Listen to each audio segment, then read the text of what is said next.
નમસ્કાર મિત્રો, સ્વાગત છે તમારું આજના એક નવા વિડીયોમાં।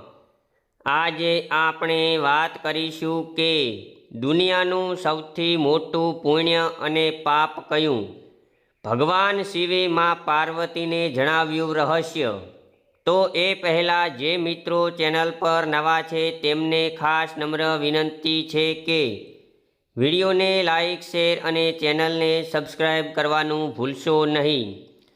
તો ચાલો શરૂ કરીએ આજનો મહત્વપૂર્ણ સ્ટોરી વિડીયો। શિવ મહાપુરાણ એ હિન્દુ ધર્મના પવિત્ર ધાર્મિક ગ્રંથોમાંનું એક છે। તેમાં ભગવાન શિવના મહિમા અને પૂજા સાથે જોડાયેલી બાબતોનો ઉલ્લેખ છે। હિન્દુ ધર્મમાં ઘણા વેદ અને પુરાણો છે અને તેમાંથી એક શિવ મહાપુરાણનું ખૂબ મહત્ત્વ છે। આ મહાન ગ્રંથમાં આવી ઘણી બધી વાતો લખેલી છે જેને વાંચ્યા પછી તમને સમજાશે કે દુનિયાની શરૂઆત કેવી રીતે થઈ અને પાપ, કર્મ, પુણ્ય જેવી બાબતો ક્યાંથી આવી। ચાલો તમને જણાવી દઈએ કે શિવ મહાપુરાણમાં દુનિયાના સૌથી મોટા પાપ અને પુણ્યનો પણ ઉલ્લેખ કરવામાં આવ્યો છે। પાપ અને પુણ્ય એટલે શું? શિવ મહાપુરાણ અનુસાર માં પાર્વતીનો જન્મ સતી તરીકે થયો હતો। તેમના જન્મ સમયે નારદ મુનિએ તરત જ કહ્યું હતું કે ગમે તે થાય તે ભગવાન શિવ સાથે લગ્ન કરશે। જેમ જેમ તે મોટી થતી ગઈ તેમ તેમ ભગવાન શિવ પ્રત્યેનો તેમનો પ્રેમ ગાઢ થતો ગયો। ઘણા વર્ષોની તપસ્યા પછી ભગવાન શિવે આખરે પાર્વતી માતાને તેમની સાથે લગ્ન કરવાનું વરદાન આપ્યું અને આખરે બંનેના લગ્ન થયા।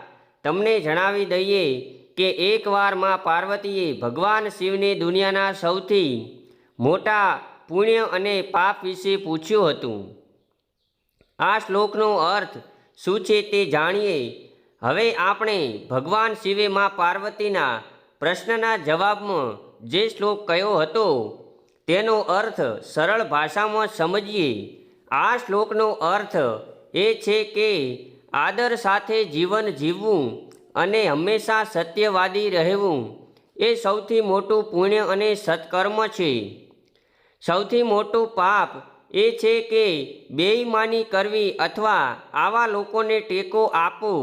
વ્યક્તિએ એવા કાર્યો કરવા જોઈએ જેમાં પ્રામાણિકતા અને સત્ય હોય।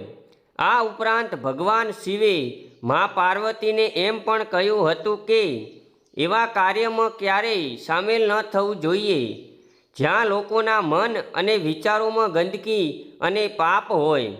તમે તો આ વિડીયો જો તમને ગમ્યો હોય તો વિડીયોને લાઇક, શેર અને સબસ્ક્રાઈબ કરવાનું ભૂલશો નહીં। ફરી મળીશું એક નવા વિડીયો સાથે। ત્યાં સુધી હર હર મહાદેવ, જય શ્રી કૃષ્ણ, જય માતાજી। આપનો દિવસ શુભ રહે।